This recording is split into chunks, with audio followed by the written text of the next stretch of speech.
Pennsylvanie ye duguba de États-Unis nga politiki siratigɛ la dugulenw tilalen do. O tilali in kosɔn cɛbow bɛɛ bɛ se ka sebaya sɔrɔ ni jamana kunti kalata in na. O ye Michael Sanchez ka hakilina ye kalanfa do politiki la Temple sanfɛ kalanso la Pennsylvanie b'a ka baarakɛyɔrɔ la nin waati na. An ye Donald Trump sugandi san 2016 ka na Joe Biden sugandi san 2020 la. Wotew senfɛ tuma bɛɛ danfara min bɛ bila u ni ɲɔgɔn cɛ a b'a damina ba 40 walima ba 80 de ye. Mara min do mɔgɔw hakɛ bɛ taa miliyɔn caman na o kɔrɔ an tɛ kan kelen fɔ.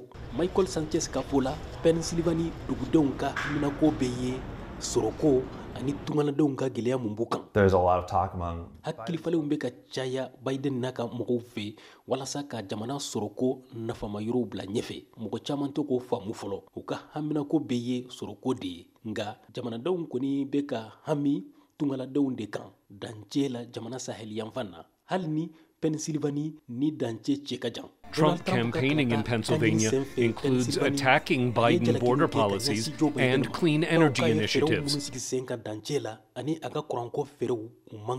To think about what we have. Nanya miri gɛlɛya wulila jamana dancɛ la ani an bɛ muɲu o kɔnɔ. Kuranko gɛlɛya bɛ mɔgɔw kan.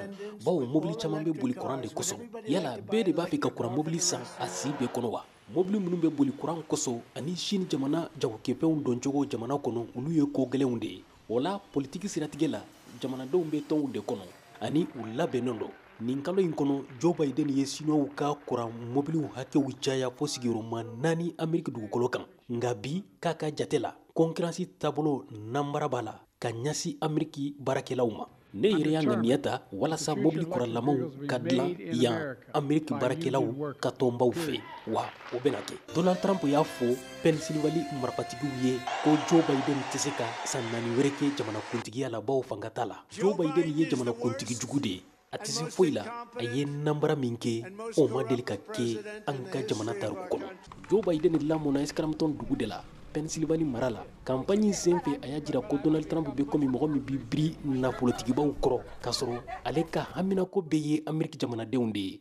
An bɛɛ ka denmisɛnniya la an bɛ ni mɔgɔ suguw dɔn wa ne jigi ye Ameriki de ye sababu ɲumanw bɛ yan. Scrantonkaw ne y'a aw dɔ ye a ye baarakɛlaw ye a bɛ wasa kɛ Ameriki. Joe Biden n'a ka ɲɛmadan kan Kamala Harris bɛ campagne na nin dɔgɔkun in kɔnɔ Pennsylvanie n'o bɛna kɛ o ka siɲɛ 4nan ye Pennsylvanie mara kɔnɔ ɲinan sa in na.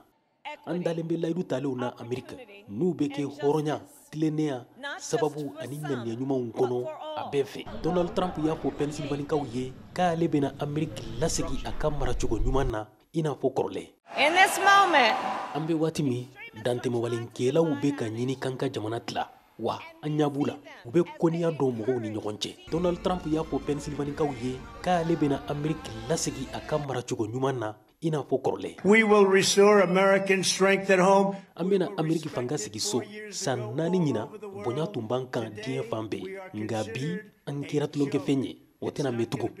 Jateminɛ dɔ kɔni y'a jira nin kalo in kɔnɔ n'o ye sondage ye ko Joe Biden ni Donald Trump bɛɛ ka damakɛɲɛ mɔgɔ hakɛ minnu ka kan ka wote u ni ɲɔgɔn cɛ ni jamanakunti kalata in na Pennsylvanie mara kɔnɔ. K'a sɔrɔ san 2020 jamanakunti kalata la Joe Biden de ye sebaya sɔrɔ Pennsylvanie mara kɔnɔ.